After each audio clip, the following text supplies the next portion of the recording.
조기현 변호사입니다. 억울한 기소유예에 관련한 질문과 답변 살펴보겠습니다. 질문을 먼저 살펴보죠. 안녕하세요. 이번에 검찰에서 절도죄 기소유예 처분이 나왔는데 의문이 있어 질문을 드립니다. 그날은 제가 쇼핑백을 잃어버려서 분실물함에 있는 쇼핑백을 제 쇼핑백인 줄 알고 자리에 가지고 가서 한번 확인해 봤습니다. 그런데 그것을 그 영업장에 있던 아르바이트가 신고를 해서 경찰이 저를 절도죄의 현행범으로 본 뒤 이미 동행하여 최초에는 파출소에서 진술서를 작성하였고 며칠 뒤 경찰서에서 조서를 작성했습니다. 그렇게 보입니다. 지금 질문이 명확하진 않지만 제가 임의로 조금 수정을 했습니다. 명확하게 여러분들이 이해할 수 있도록. 계속 이어서 보면은 이 과정에서 경찰 수사 과정에서 경찰이 욕설과 날인 강요가 있었습니다.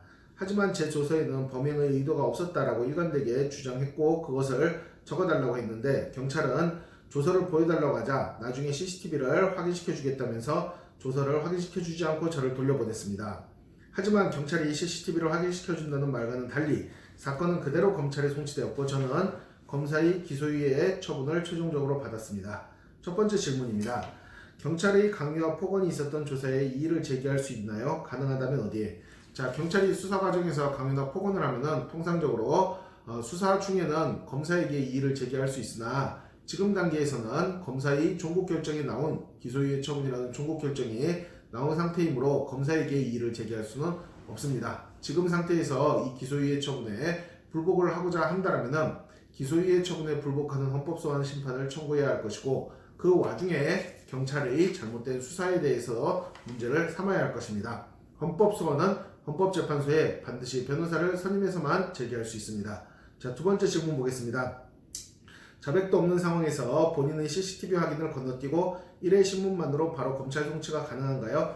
자, 1회 신문을 했든 2회 신문을 했든 신문 없이 경찰에서 검찰로 넘어가든 이것은 수사기관 내부 경찰과 검사의 문제이므로 조사를 받는 피의자가 문제 삼을 만한 상황은 아닌 것으로 보입니다. 다만 조서에 피의자의 날인이 없었다면 그것은 그 자체로 수사 과정에서 심각한 문제가 될 수 있습니다.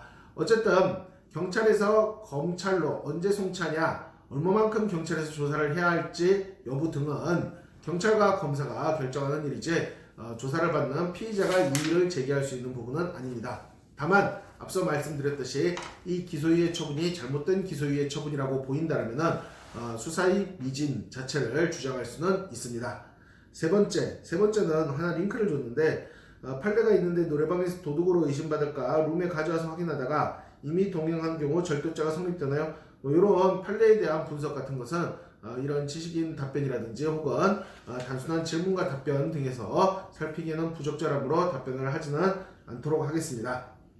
마지막으로 이 질문자께서는 자기가 훔쳤다고 의심받는 그 가방에는 남성인 본인이 쓸 수 없는 여성용 물품이 있었다라고 하는데 이것은 기소유예 처분을 다투는 헌법소원에서 우리에게 유리한 정황 증거로 사용될 수 있는 부분이라고 보입니다.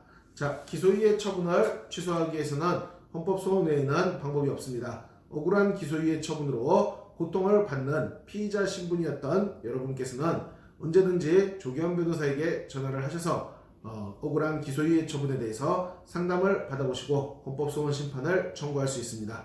조기현 변호사였습니다.